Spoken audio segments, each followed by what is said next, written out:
In this video, I'm going to be introducing the concept of implicit differentiation. So first of all, we need to understand the difference between an explicit and an implicit function. Generally speaking, when we say that something is explicit, we mean that it is very clear. And in these first two functions here, it is very clear that x is the independent variable in both of these, because the rule of the function is stated in terms of the variable x, and then over on the left-hand side we have y, isolated all by itself. So x is the independent variable, y is the dependent variable. And it is very clearly stated or explicitly stated that y is a function of x. Y is a function of x. Once again, we know that because y is all alone on one side of the equation, and then the rule of the function, whatever that might be, is on the other side of the function. So we can compare that to the next two functions, which are implicit. And so you'll notice that y is not isolated on either side of the function. In fact, the y's and the x's are all mixed in together. Now, y is still a function of x. Y is a function of x, but it is not clearly stated, so it is implicit or implied. Y is implied to be a function of x. It is not clearly stated. So we say that this is an implicit function. So we know how to take the derivative of an explicit function. If we have a function like this, y equals x squared plus 2x, y prime is simply 2x plus 2. But now we need to learn how to find the derivative of an implicit function. So to do that, let's just take a very simple example. Let's just say we have the function x squared plus 3, and it's being raised to the 4th power. And we want to take the derivative of this. Well, we would use the power rule and the chain rule. So we would bring the 4 down in front, times the x squared plus 3, raise it to the n minus 1 power, and then multiply it by the derivative of x squared plus 3, which is 2x. And that is our derivative using the power rule and the chain rule. Okay. Now, if this was y equals x squared plus 3 to the 4th, then it would be an explicit function. But now let's just say that y is equal to x squared plus 3. Okay, so we're going to make this substitution now. Y is explicitly stated as a function of x. And I'm just going to substitute y in here. So I would take, let's do this in a different color. So instead of the x squared plus 3, I would have y to the 4th. And then bringing down the 4, and then what did I do here? I have the x squared plus 3, which is now y, raised to the 3rd power. And then we multiplied by the derivative of x squared plus 3, which is the derivative of y, because y prime is 2x. So we could just say y prime instead of writing the 2x. So in other words, we have 4 times y cubed times y prime. Well, this is nice because we know the rule of the function here. We know that y is equal to x squared plus 3. But what if we didn't know what y was equal to? What it was stated explicitly? Well, we could still do the derivative exactly like we did it right here. We don't actually need to know what this rule is in order to find the derivative implicitly. So let's do a couple of examples. So in this first example, we have y to the fifth. So what I'm going to do to take the derivative of y to the fifth is use the power rule. That will become 5 times y to the fourth. However, now, just like I did up here, I need to then multiply that by y prime. That's accounting for the chain rule. So we're going to multiply it by y prime. Now taking the derivative of y, well, the derivative of y would be just 1, but now we need to use the chain rule and tack on a y prime. And then on the right-hand side, 2x cubed, we'll just take the derivative with respect to x, just like we always would. 3 times 2 would be 6x squared, and then the derivative of 1 is 0. So what I've done here essentially is every time I take the derivative of y, I tack on a y prime. Took the derivative of y, I tacked on a y prime. And if you remember nothing else about implicit differentiation, just remember that every time you take the derivative of the dependent function, which in this case is y, you have to multiply it by y prime. All right, well, we're not done with this problem, but this is the derivative. To finish it up, what we want to do is we want to solve for y prime. Solve for y prime. So on the left-hand side, I'm going to factor out a y prime. And what I'm left with is 5y to the fourth plus 1 equals 6x squared. Now to solve this for y prime, we'll just divide both sides by the 5y to the fourth plus 1. And that would be your final answer, because it's written in terms of y prime. Now notice that the answer is in terms of x's and y's. That's fine. That's going to be the case. And the important thing is that you have just the y prime isolated on one side of the derivative. Let's do another example.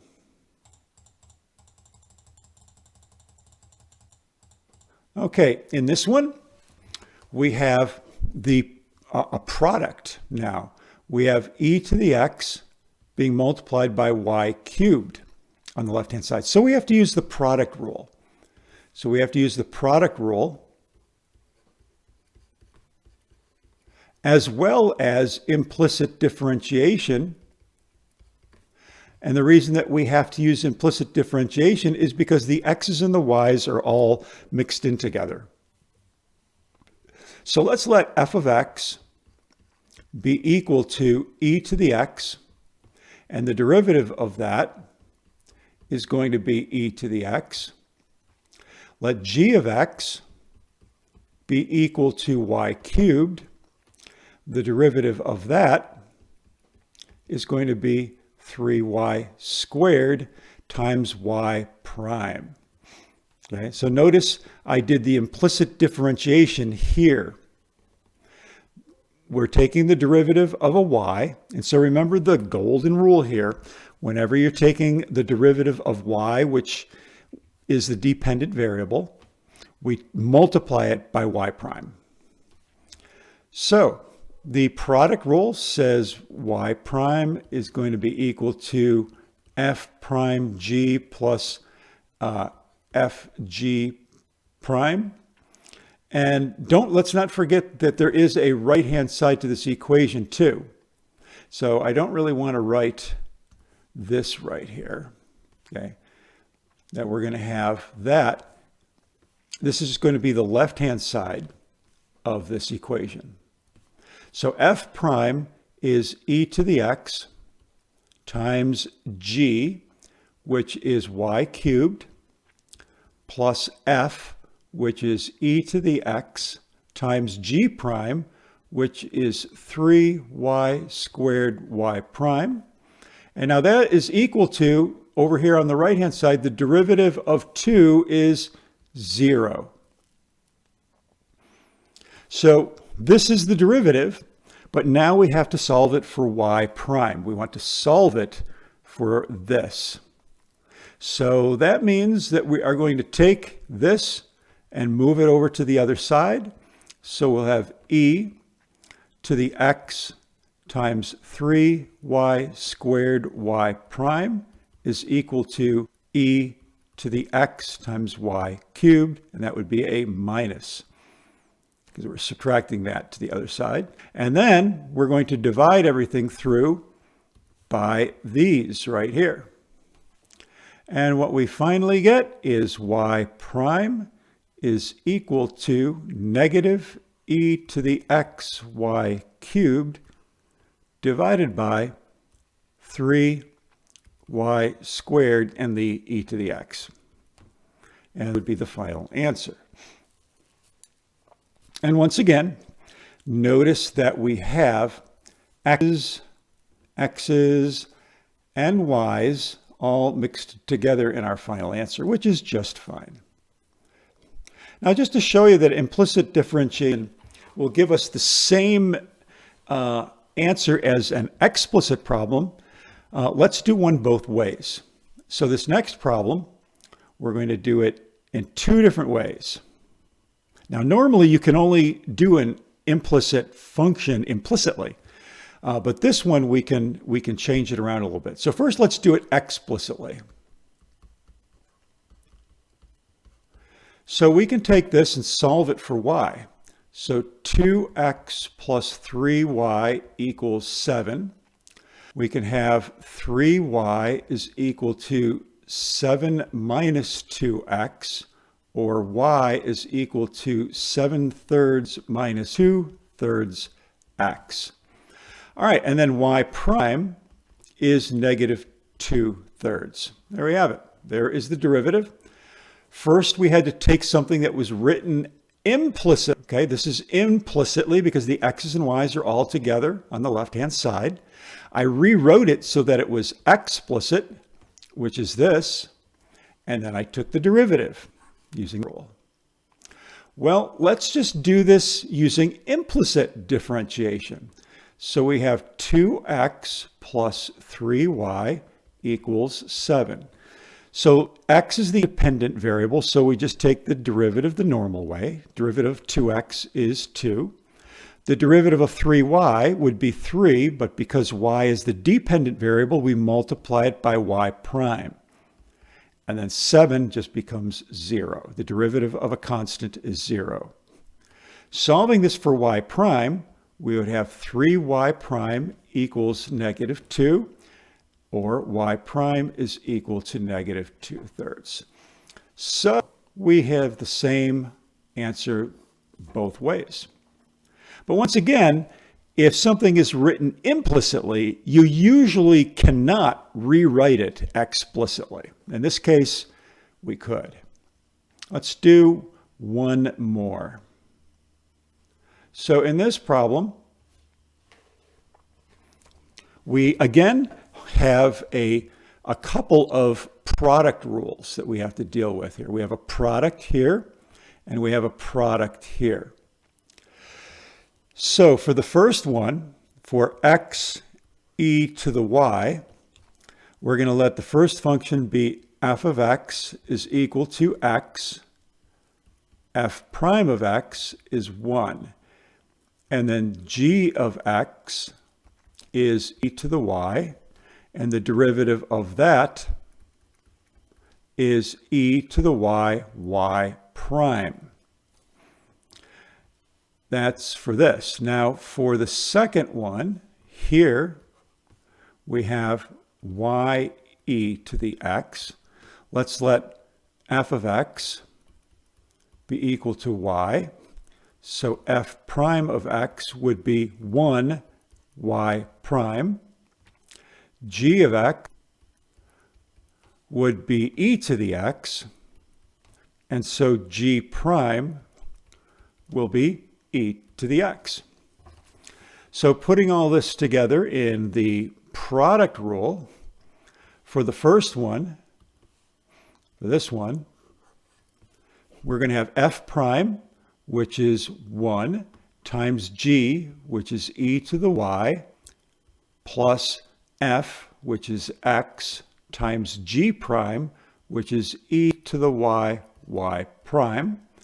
Then we have our minus, the minus sign there comes next.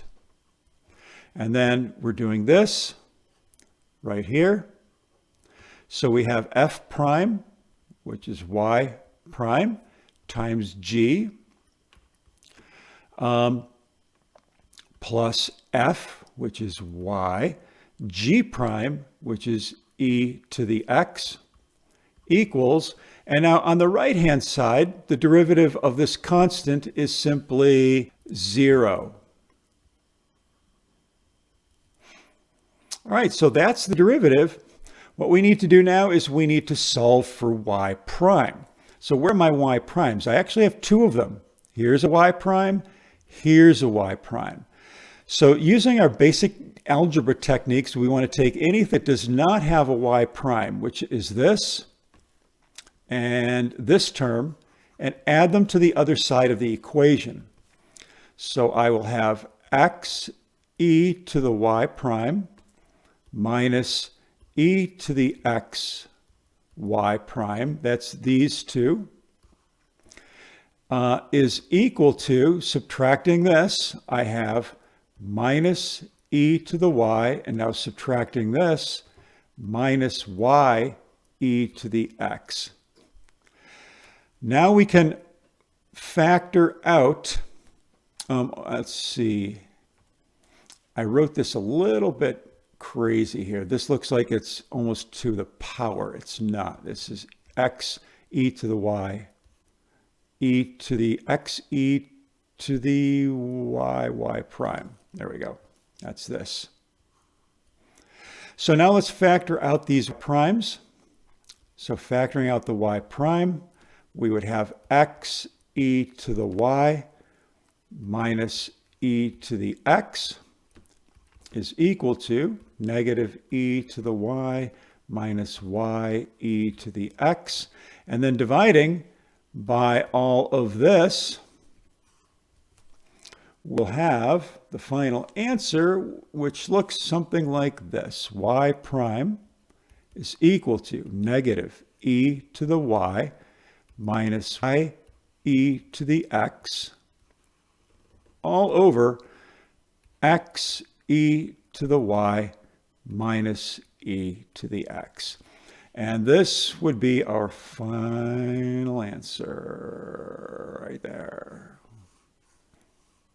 All right, so that is a basic introduction to the concept of implicit differentiation. In my next video, I'll do some more examples of implicit differentiation.